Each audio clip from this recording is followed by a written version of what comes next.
Drummond, who's going to give us a nice presentation today. I feel really excited that the department gets to consider his transfer. And again, I want to thank everybody for coming this morning. We have about an hour together. I don't expect that it will go that long, but we planned it for an hour. And then we'll excuse Kent and we'll have a conversation about the transfer. Just so you know, the ballot will go out shortly after the meeting or during the meeting. And the vote with comments is due by 10 a.m. on Friday. But if you can vote sooner, we hope that you do. So I won't have any further ado. I'll introduce Kent very quickly. I think everybody in here knows Kent, but Kent Drummond is currently an associate professor in the Department of Management and associate dean of the College of Business.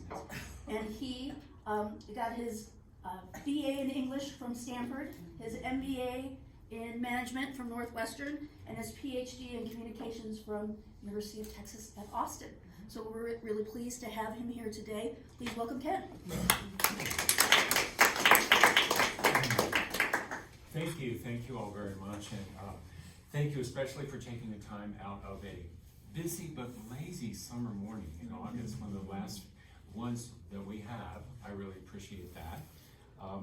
And as Kelly said, the prospect of me transferring over to English is something that it really makes my heart beat really fast. And in fact, I was up in the copy room making copies of the handout and saw the names on the mailboxes, and I thought, wow, what if my name were there? That'd be cool. So I'm hoping that you'll think that too, but you're the judge. So I'd like to begin by recalling two moments, one from the distant past. In fact, it was 40 years ago, because I'm old, see? And one from the more recent past, that was only 20 years ago when I was here. All right, so I'm gonna read those, and then the rest is just you and me. I can't believe I need these glasses, but here we go. In the fall of 1979, I was an English major at Stanford University. And I remember taking a seminar on Geoffrey Chaucer from the noted scholar Donald Howard. Now, Professor Howard was a very difficult man. He had written a definitive and, as he was quick to point out, award-winning biography of Chaucer, and this apparently entitled him to ruminate on everything from fashion to pop music and relationships, and find them all wanting. One day, he walked into class particularly agitated. "Do you know, there's this guy from France," he said, "who believes that within any work of literature, there are points of weakness. And those weaknesses cause the work to fall apart from the inside out. It's called deconstruction, and I think it's a load of crap." Now, we agreed with Donald Howard, because that's what you did in his presence. But truth be told, we didn't know what else to think. It's not like we had been exposed to Derrida or Saussure or any postmodern theorist at that point. What we had been exposed to was how to do a close reading of a text. We knew how to recognize literary devices, such as metaphor and personification, in order to explain how a text worked. The more devices you could recognize, the cleverer you were, and the more likely you would be to win the argument about what a text had to mean. Points were taken off if you strayed outside the text. That was considered cheating. Now, that's one moment from 40 years later. 20 years later, in 1999, I was teaching a course for High School Summer Institute, right here at UW. It was about communication and persuasion, and I wanted to teach the class something about semiotics, but I was having a hard time on that. Most semiotic theories, as you know, are so complicated that if you're talking to juniors in high school, that's quite a challenge. And I complained about this to someone in this department, and they're in this room, as a matter of fact. And she responded, "Oh, I can do that. What time is your class tomorrow?" So she showed up, and Susan Pride did that. And she did it by keeping things simple. There's a signifier, and there's a signified. And the relationship between the two can change, especially when it comes to language and other sign systems. She used examples from everyday speech, like bad can be bad, but it can be good, and it can be cool, like Michael Jackson used it. And she used that example. And she used examples from television and film, and the students' eyes lit up. They'd just been given a powerful analytical tool. So those two moments to me are meaningful because of what they say, not only about how far we've come as English educators, what counts as a text, what we're allowed to use, what we're allowed to talk about. That's exploded. And I think it's in the student's best interest that it has, because that's the world we live in. I hope it says something about my English education and how far I've had to come to embrace all of these perspectives. And in fact, there are several other lacks that I've had to overcome because I stopped being an English major. I graduated in 1980, right when postmodernism was hitting American shores, I would say. I then got an MBA. I worked in corporate America for 5 years, then went back to school in communication studies. And there we were talking about postmodern theories kind of tangentially. So I missed out on that, came here to teach in 1990. So I needed something more. And so actually what would be a third moment is when I took Clifford Mark's Postmodern Theory graduate seminar. And that was revelatory for me, eye-opening, lots of fun, and enabled me and gave me a much larger toolkit, and with my own writing and reading, have been able to employ and do much more than I would have otherwise, and have continued doing that. And the final thing I'll say about these two moments is, particularly the second one, I keep borrowing things from English. I keep taking things from English that I need, and you keep giving those things to me, and I appreciate that. So now it's my turn to give back, and I'd like to give back to you. And the question is, how can I do that, and what can I contribute? So that's what I really want to talk about today, and I have a handout that will help do that.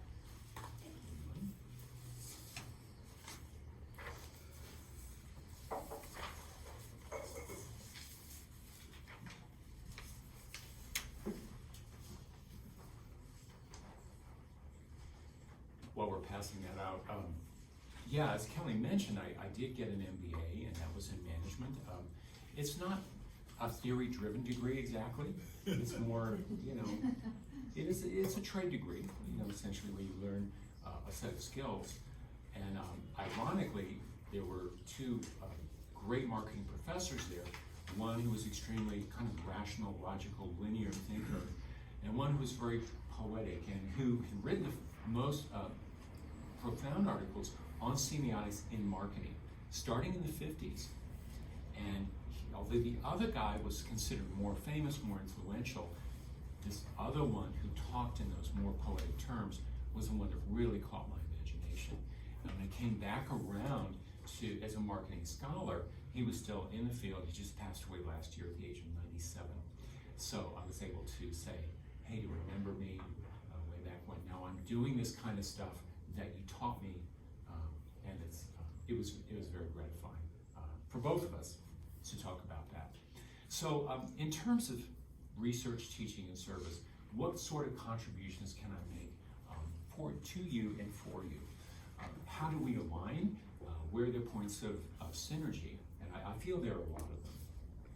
So in terms of research, just to give you an idea of the sort of terms and the way I think.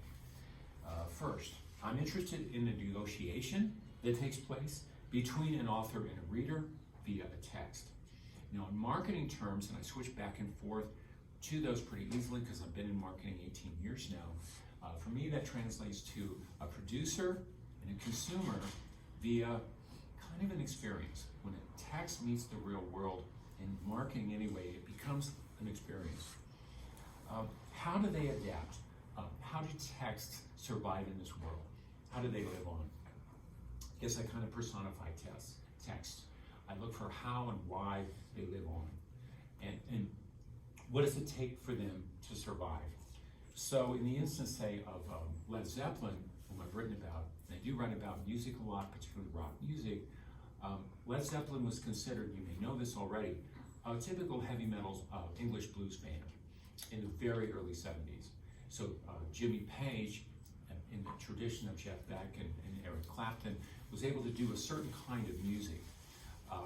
It was appreciated, it was accepted, it was very much a niche market, and they were going along, and that was fine. But what he saw, and the reason he hired the people he did in that band, was that there could be this other side. So that was the lead part of Led Zeppelin. But what about the Zeppelin part? And how would they get in touch with that part? Well, what was the Zeppelin part? Does anyone have an idea? What was the Zeppelin part? The part that elevates and levitates? Robert Plant. Well, right. Yeah. Yes. He absolutely could. He could do that because of how he sang, how he looked, how he acted, all those resources that became, ways in which the whole thing took off.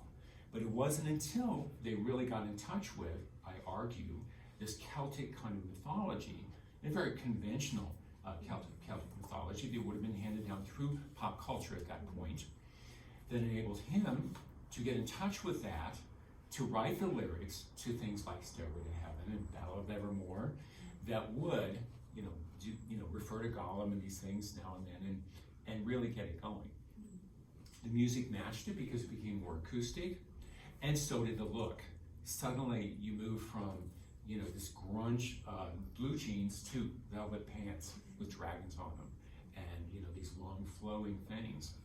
And suddenly, instead of these nerd guitar players in front of the stage, you have all these women, and women there to adore you, and the sales and the concert and the tickets, all the measures that we have skyrocketed. It went through the roof.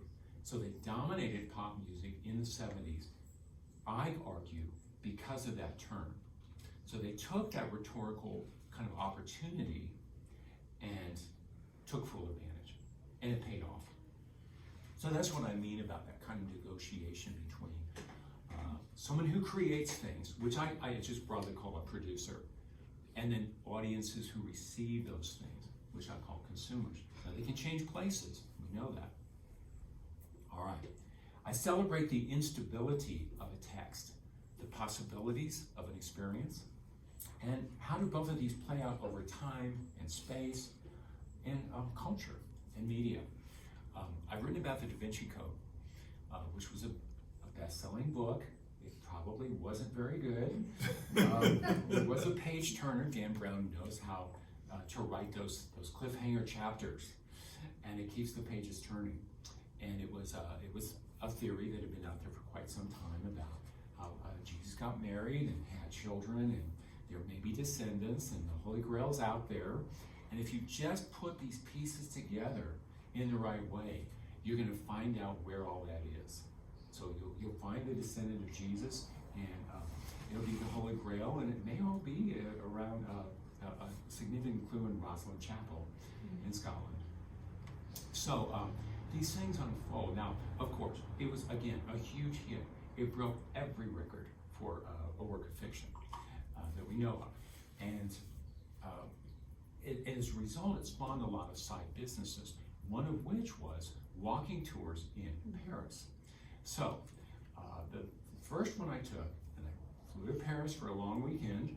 That's when we all had money, and went there and took 2 tours. So one was a walking tour of, let's retrace the steps that Dan Brown took, and that the heroine took, and the semiotician took, to unlock and unpack the secrets of the Da Vinci Code. Retrace the steps, relive. All right, so we did.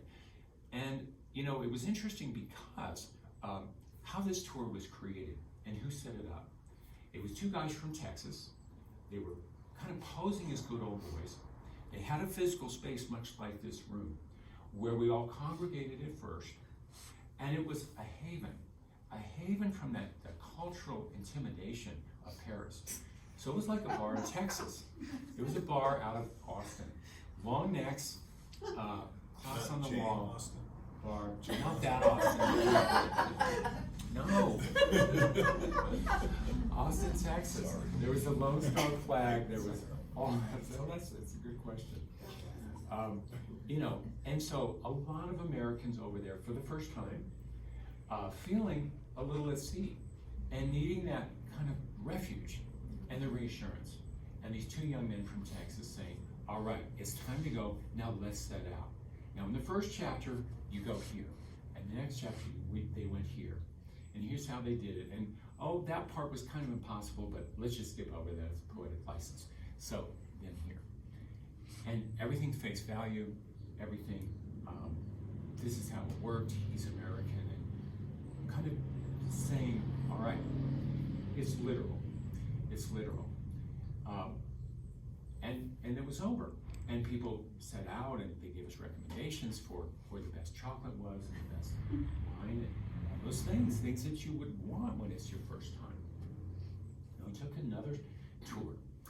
And that tour was just one-on-one. And it was one that had no physical space. It was a young lady.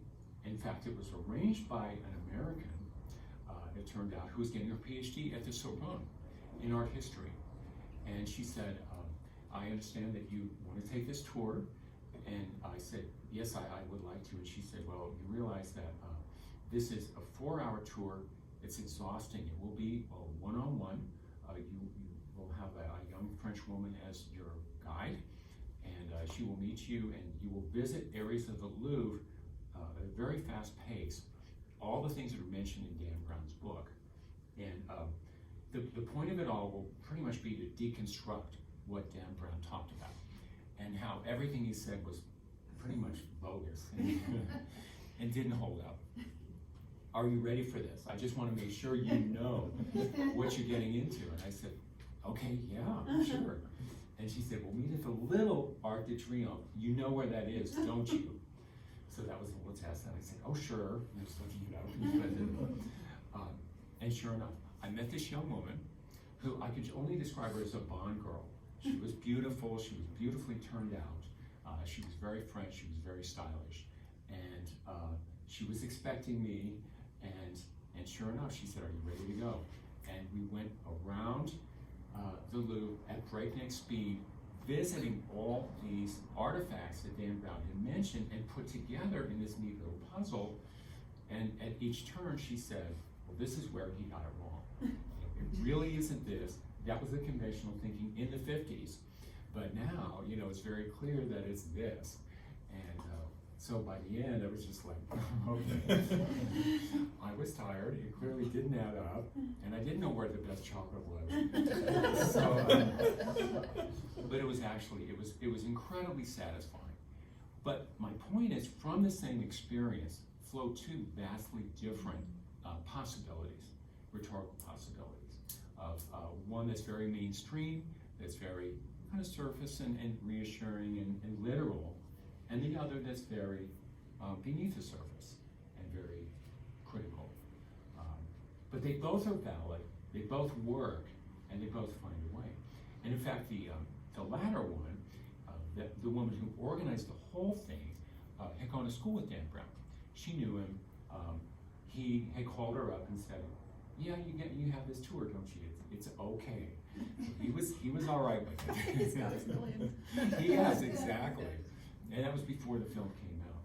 And oh, by the way, the topic of the first group was, gosh, can you believe Tom Hanks has been cast as the professor who figures it all out? They were very excited at that prospect and hoping that maybe they could be in the movie as shooting started. So that's all right. All right, thirdly, adaptations are acts of rhetoric, and they're also acts of marketing. And I see those two things as one and the same, and I know that many of you are involved in rhetoric.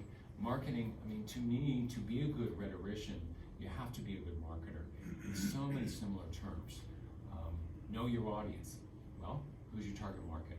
You know, what are the available means of persuasion? Where are people coming from? What do they need to hear? What do they want? You know, what is the moment telling them? Where in the culture are there opportunities? How is the timing right? So what opportunities does an author-producer see? How does he or she envision that? And how does it get pulled off? Now, I've written about Swan Lake, for Swan Lake for over a century was this very set piece. It was based on a fairy tale, it was based on a narrative, and it came to fruition in St. Petersburg with the Kirov, and it was based on what swans can look like and could be in this highly stylized way. Well, ballet is a highly stylized art form, so in a way that's not surprising. It became this, it's a court performance to please the Tsar, and amazing feats of choreography and beauty according to this very stylized movement vocabulary called classical ballet. And it's worked for a long time. And then this guy named Matthew Byrne said, wait a minute, you know, swans are out there, and if you watch them, they're very graceful on the one hand, but they're also kind of belligerent, and they're kind of aggressive with each other. They're not very nice, and it would be hard really to fall in love with one. And so he re-envisioned and re-choreographed that piece based on what he felt swans are really like, and the movement vocabulary of swans, not of ballerinas. And what he found was, I can't use ballerinas. I've got to make it all men. So it's an all male version of Swan Lake. So these are bare-chested guys with these big, kind of feathery thighs, powerful thighs. They are belligerent. They are aggressive with each other. They're kind of kicking and biting and fighting.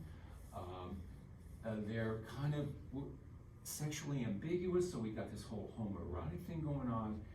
It's a highly charged work. The narrative's totally changed.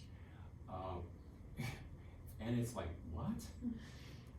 Major critical and commercial hit. With box office records around the world. Touring, you know, based in England, but touring, making a film, you know, stars out of everyone. That's a moment where you say, all right, let's re-envision a classic, see how it works, and do it, you know, the right way, and it's a major hit. So those are moments that I'm drawn to. Those are moments that really interest me, and I tend to do that across the arts and to an extent literature and museum studies as well. So that's my next point. I'm drawn to, in terms of context, the art in which the arts and humanities capture the public's gaze for an extended moment. It's like, what's happening here? What's going on? In dance, painting, museum exhibits, literature, and music, how are the arts made relevant to the public? I think it's very important. You know, I want the arts to survive, and I want them to work. And how do we do that? There are plenty of opportunities, but we've got to watch that, we've got to monitor it, encourage it, and develop it. And there's so many ways to do that. Written about Body Worlds. Body Worlds is an exhibit, and I don't know if you're aware of it. Has anyone been to Body Worlds? Okay. It's a lot. It takes a lot out of you when you go. It's very interesting why that might be. And I'm always drawn to, when I go see something, I'm very much concerned about what people around me are feeling and thinking, and I try to keep track of that somehow at the same time that I'm taking it all in. And yeah, the thing with Body Worlds is that people were very, and I started talking to security guards about this, and what they told me is that several times a day people faint during the exhibit. And I asked him why that was, and he said, you know, it's just such a powerful experience, because we are dealing with, these are, quote, dead bodies that have been, again, highly stylized. They've been worked on. And they illustrate different things in different ways, but still that fact of their humanity kind of remains. And what do we do with that? And as a matter of fact, when you get to the end of the exhibit, you can be one too. So you can sign up and will your body, and you can become, you know, part of the exhibit. You know, it's the only experience I know of that actually asks the ultimate of the consumer. You know, that you can will your body, and it shows you how to fill out the form, and it shows examples of people who have done that. and then there are guest books and people leaving comments and so on. So it has the potential to be extremely moving for a lot of people and life-changing for people who maybe aren't in a healthy lifestyle, they want to move to a healthier lifestyle, and so on, before it's too late. So again, those are obviously, it's very impactful in a museum to see that, and in fact, it's the most successful exhibit in the history of museums now. It's been going on for so long. So I talk in detail about how that happens, and one of the big ways it happens is that everything about these cadavers, in a sense, is life-affirming. So anything which takes away from life has been swept away. And the exhibit itself is presented in such a way, with all of the rhetorical choices that are made in such a way that it's all about life and not really about death. So interesting. And that's a switch, because when it first started out, Gunther von Hagen, the example was, he kind of posed as this Frankenstein figure in his hat and his frock and kind of this ghoulish smile. And that's how the exhibit first started out. But since that time, it's become very, very different. Perhaps because he himself has Parkinson's and is perhaps not long for this world. But anyway, all right. So in terms of method then, I'm definitely interdisciplinary. I tend to combine cultural studies, historical analysis, cultural analysis, performance theory, material culture with social science methods, which I know many of you do, and I'm very interested to talk a lot more about that with you. But I tend to kind of approach things like an ethnography. So direct and participant observation, as well as depth interviews, qualitative methods primarily, to get at how sense is made of a text or an experience. So I believe in asking the consumer directly, and it's kept on coming up in Cliff's seminar. It was like a joke. Well, you think this about the text, and my response would always be, well, how do you know? How do you know? But what I'm not suggesting, this is important, is that the consumer always knows why they're attracted to something. And of course, we know from social science biases that if when say responses you want to hear, they're not going to say things that are socially unacceptable. They're often not in touch with the deep-seated motivations for why they might do something or be attracted to something. And I'm not saying that that's the be-all and end-all, but I'm saying their input and why they think they are drawn to something is important. It's important to know. It's interesting to know. It adds that dimension. And marketers certainly take advantage of that. It certainly drives a lot of what marketers do. But still, I mean, to me, the truly brilliant people in our world are the people who know how to read a culture and take advantage of moments that are there, whether it's Steve Jobs or it's Matthew Barn. I feel that they're both equally astute because of their ability to take advantage of possibilities. All right. And by the way, all that came to head in this book that I wrote, but I wrote it with other people. So once again, I borrowed someone from English. I felt that I could do the archival work, but I couldn't do it nearly as quickly or as effectively as someone I knew, Susan Ehrenstein, who happened to be my spouse. And she didn't want to get involved at first. She had a lot to do, but she did, and I'm very grateful that she did. And so we wrote this book together, and it combined all of the things that I had done up to that point in one place, and it took 7 years to write. It was a big project, but it was a milestone for me because it showed me that I could do that. And no matter how much time you think you have, the last 6 months are absolute hell. And it's okay. We survived, and the marriage survived, and it was never in doubt. But it's wonderful to see. I mean, that's according to me. So anyway. So I'm very happy that that's out. So what's next? Tentatively, what I'm saying is embodying the Beatles. Briefly, I'm examining a system of far-flung lieu de mémoire. All right, to quote Pierre Nora, that invites consumers to place their bodies in a particular space for a particular emotional connection. And that's this other theorist, Randers, I'm not sure how to say it, I'm just getting acquainted with his work. So last Thursday, that was August 8th, something really important happened. Caroline already knows. It was a commemoration. Abbey Road. Oh, absolutely. It was Abbey Road. Maybe you saw it on the news. So the day that was shot, that photograph, there were only 6 images taken. The Scottish photographer, early in the morning, the 4 guys crossing the zebra crossing, and that was it. And then the album was released not soon after that, in 1969. So it was the 50th anniversary of the cover. Now, what happened at that crosswalk? Hundreds, thousands showed up to commemorate, but not only commemorate, but to do what everyone does when they're at that crosswalk. What do? Pose like the Beatles. They do. Yeah.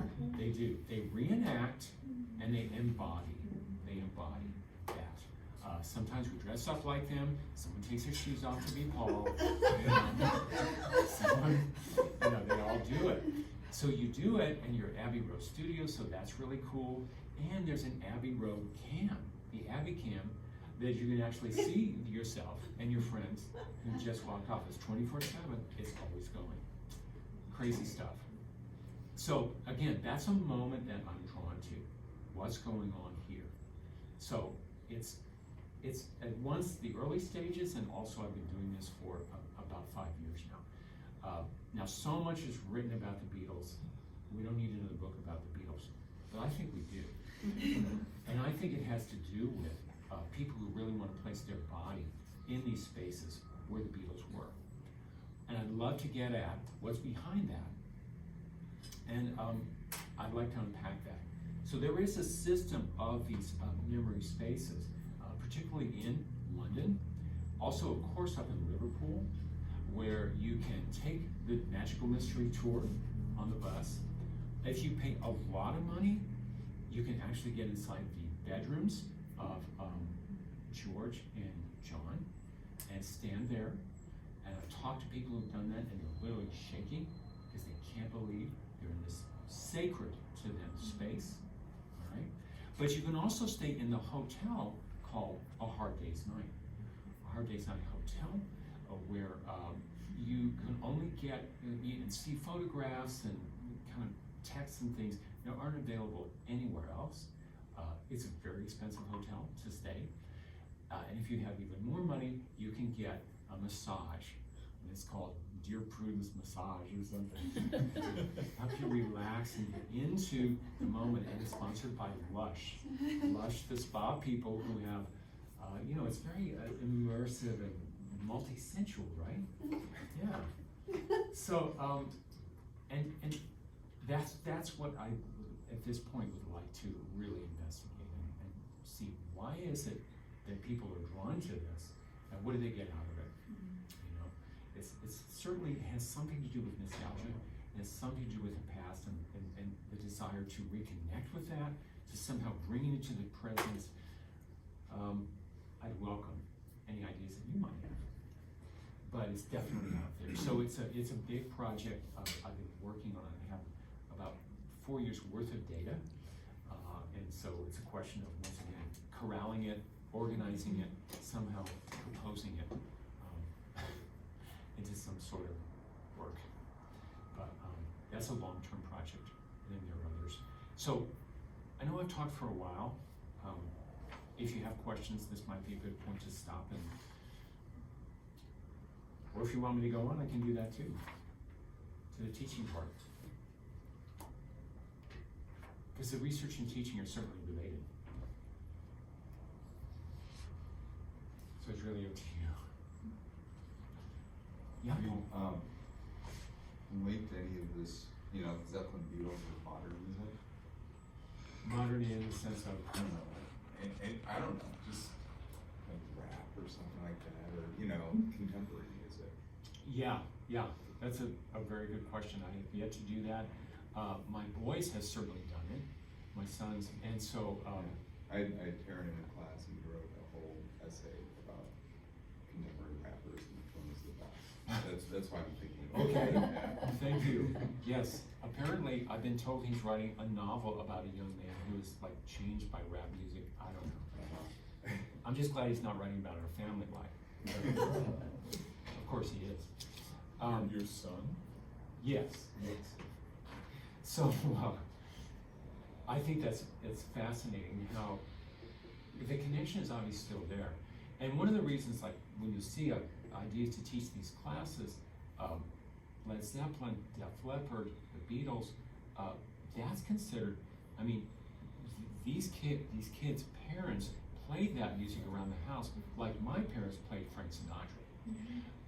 That's what I have to get my mind around still, because that to them is classical, popular music. Whereas to us it was truly the greats, but for them it's this, and now their own music is the rap. And how do we link that? How is that the latest in this long line? And what is it doing for them? How is it reaching them? What are the possibilities? Yeah. So that's huge, and I'm just too ignorant at this point to do it. Sometimes. Really? All right. Maybe others. It's a great question, though. All right, I'll just move on. The teaching interest. Yeah, Cliff. Embodiment. Yes. Yes. There's a lot of discussion going on in English studies about embodiment right now. I know. I'm interested in how the black body is disembodied. Mm. I wonder if you have any thoughts about that. Well, that's really uncanny. You should mention that because Susan and I just went to Las Vegas and saw Cirque du Soleil's Michael Jackson. And what happens there is that Michael Jackson gets disembodied. He essentially does. I don't know if you've seen that show, but as you enter the theater, and this is their latest show, so 2012, state of the art, millions and millions of dollars. There are 4 images of him that are circulating in this sort of floating space in a scrim on the front curtain.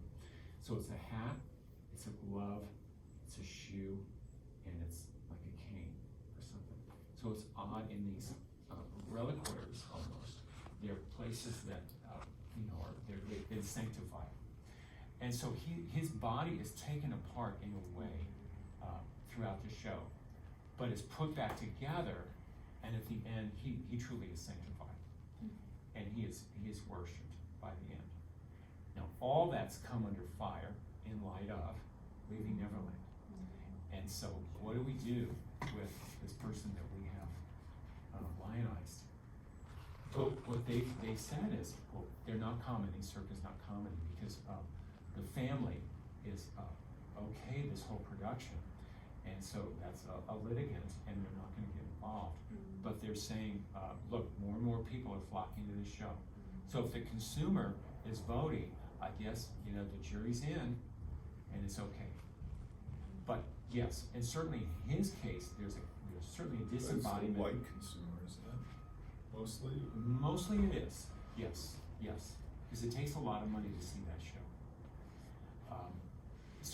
But it's very interesting what's going on, and that would be the first article I'd like to write is that. But I'm really interested to hear what context are you thinking of? I'm thinking about how Ta-Nehisi Coates writes about the history of white culture stealing the black body and the foundation of this great nation being built on the absolute theft of the black body through slavery. So that's what I think about when I think about disembodiment. And it's interesting to me, you mentioned Michael Jackson, because it seems like Michael Jackson spent his career taking away his blackness. Oh yes, So literally. Yeah, literally. So Yeah, very much so. And then the role of rap music in sort of reappropriating that and bringing it back somehow. The whole notion of authenticity looms very large over everything I try to do, but that too is slippery. So Yeah, I love that idea. Thank you. Thanks. Definitely work. Any other things? I try to have a real relationship between research and teaching. It's not always easy, but in my teaching, I want students to be, if nothing else, really astute consumers of messages and texts and experiences. We all like to be seduced occasionally, but I want you to know when you're being seduced. So I want you to know what's going on. And especially when you don't want to be, what's happening, you know, and just stop it. Stop the marketers in their tracks, you know. They've already done it, but, you know, show how it doesn't work for you, you know, and maybe for other people as well. What adaptations work, what don't, and why not? You know, that's an endlessly interesting question. And these questions I'm asking are ultimately, they're not defined, they can't be definitively kind of concluded. They can't, they're ongoing. But all you can do is assemble the evidence and make the argument, right? Let people decide. But I also encourage students to see themselves as producers, as retors, and as marketers, and to say, all right, if you were to reimagine, to reproduce, to somehow look for an opportunity in an existing text, what might that be? Where are their holes? Where are their gaps? Where are their needs that you see? So think like a Steve Jobs, but do it culturally. Do it with cultural capital and see where it gets you. You know? And that's fun. And usually they're way ahead of me because they're so much more culturally literate than I was at their age. And they're, because of all the screen time and stuff they're listening to and the connections they're making, they're on top of it. So that's the challenge, is keeping up with them. Okay, finally, I'm a team player, so I'm happy to teach whatever the department's needs are. I'm not territorial, I'm not egotistical, I just go where I'm needed. Looking at current classes I could teach, I could see 2020, the literature, media, and culture. I know that it's broadly based, it's multimedia. I can see doing the lyrics of the Beatles, the evolution of the Led Zeppelin, Def Leppard, whatever the favorite group might be, possibly the rap people. That might be a good way for me to become literate about rap, is to make it rap based. I can see writing for public forums. I'd love to do that with an arts emphasis if I could. I'd love to bring back creative impulse. I don't know how you guys feel about that. I know that Rick Reverend, he taught that for so many years. I'd probably do it with a slightly different emphasis, but it would have to do with creativity and how it works. I'd love to do something with spaces. I know a lot of you are interested in spaces and how bodies are allowed to move within spaces and how they're not, what they can become. I just sat on Rosalind Fleming's thesis, and it was a very interesting exploration of that through Jane Austen. Approaches to rhetoric, I definitely need some training here, but as I said in my letter, if that meant that I could sit down with each one of you one-on-one, I would welcome that opportunity, so I could do that. Culture, communication, work, 30-20. I'd like to offer social linguistics. I feel I could do that with certainly some brushing up. I understand it may not have been offered for a while, so I could, if that's something that is needed. And of course, $49.99, the senior seminar. And then at the graduate level, lots of various seminars, but I noticed that you offer a lot of them already, so there's probably a waiting list. But I'd be happy to fit in wherever that might be. I could offer some new classes too. I have developed a first-year seminar on the marketing side of things called Marketing Signs and Symbols, and I could see that becoming enacting signs and symbols here. Kind of a basic semiotics class. I might have Susan back to guest lecture. Electives, of course, for the English Studies track. That's where I see myself fitting in primarily. And undergraduate and graduate courses in the arts and public humanities. Abbotsford is really I could see a very interesting opportunity. I have not been. Obviously, it itself has been reconsumed and reproduced over the years, and so I'd love to perhaps ultimately go there and offer something like that, but that would require a lot of work and a lot of consult. My service interests, I've supervised a lot of theses over the years. I've supervised 4 dissertations. They've all gotten tenure track jobs, and one just got tenure. So I know how to do that. And so I go everywhere, everything from high school institute on up to PhD. I can teach job search skills in career advising, and I'd love to bring that to English. I'm not aware of what you do currently, and I know that you place your students in really interesting places, and I'd love to help you continue doing that. But my point is that often the most effective marketers are English majors, because they just get all of these things. They don't always know it, and they don't always have the confidence to go into the corporate world that way. So I'd like to give them that confidence and say the opportunities really are there. So I'd like to provide that if possible. Because English majors are deep thinkers. If we force them, they can go beneath the surface. That's not true of all majors. I'll just leave it at that. And I understand the certificate in professional writing needs to be stood up.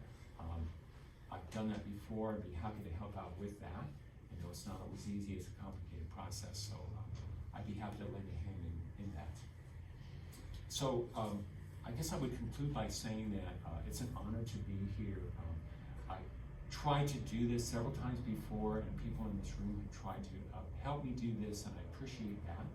But if this could work out, I would absolutely be delighted to come here and work with you and finish out my career. Doing this would be extremely rewarding and fulfilling for me, and I hope it would be